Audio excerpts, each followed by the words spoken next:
At the end of February, San Francisco-based technology company Block announced plans to cut about 40% of its workforce. CEO Jack Dorsey stated, "Intelligence tools have changed what it means to build and run a company. A significantly smaller team using the tools we are building can do more and do it better." The momentum behind AI continues to grow unabated. In particular, two of today's tech tycoons, Elon Musk and Jensen Huang, have presented notable insights into AI's future and its relationship to human labor, predictions that merit reflection.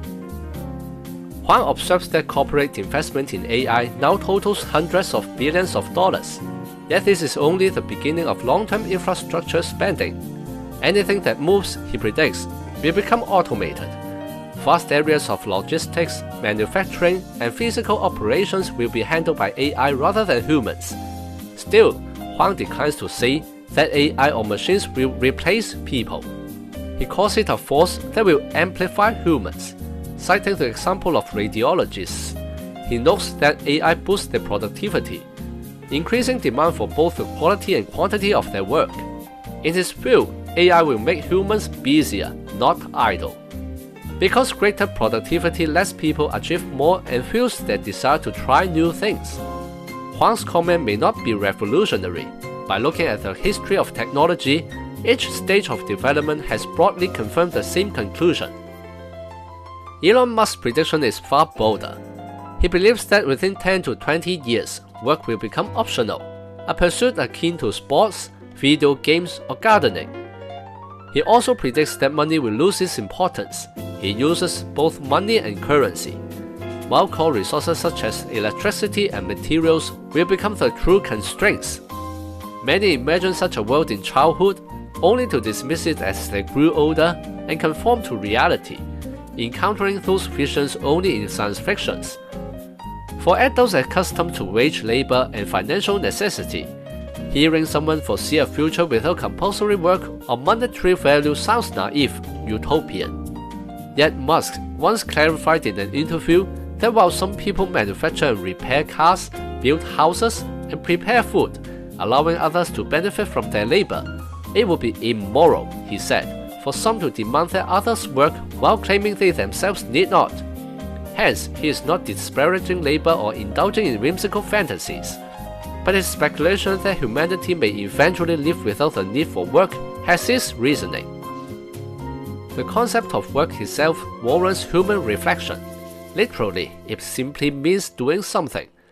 In modern use, it is narrowly defined as activity performed for remuneration, synonymous with having a job or going to work, though each phrase carries distinct nuance.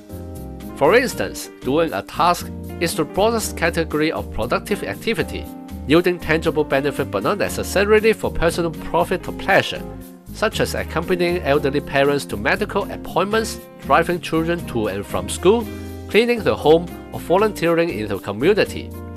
Such unpaid labor is rarely considered work in the narrow sense.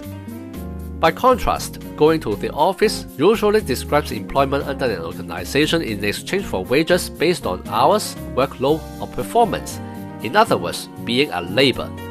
Self-employed individuals and business owners, meanwhile, don't receive salaries but earn income directly from customers or the market. The compensation comes from commerce rather than payroll. Fundamentally, though, both employees and employers exchange physical or mental effort for money. If the above distinctions sound tedious, it is only because we have grown so accustomed to today's labor system and modes of work that we treat them as axiom, without alternative. That assumption, however, is flawed. Unpaid labor often carries real value, even though those who perform it receive no tangible reward, nor is it officially recognized as work. As a result, those engaged in such tasks may be dismissed as idle or unproductive simply because their efforts don't generate income.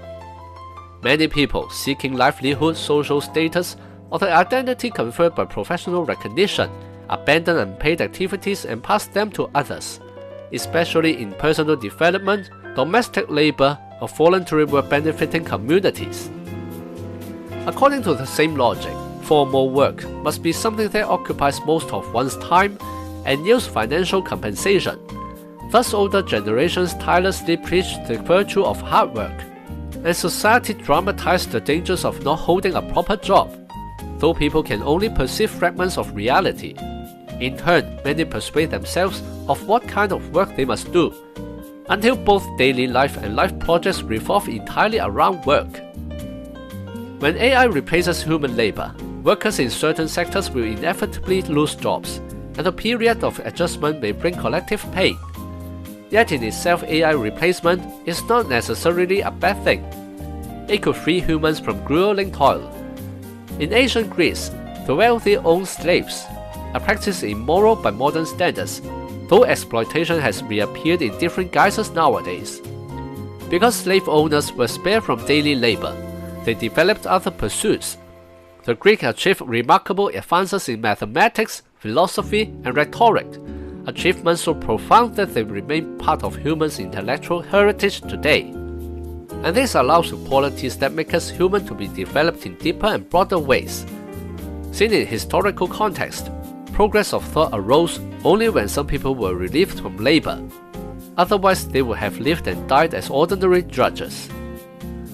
Concerning layoffs, Jack Dorsey commented, "I'd rather get there honestly and on our own terms than be forced into it reactively.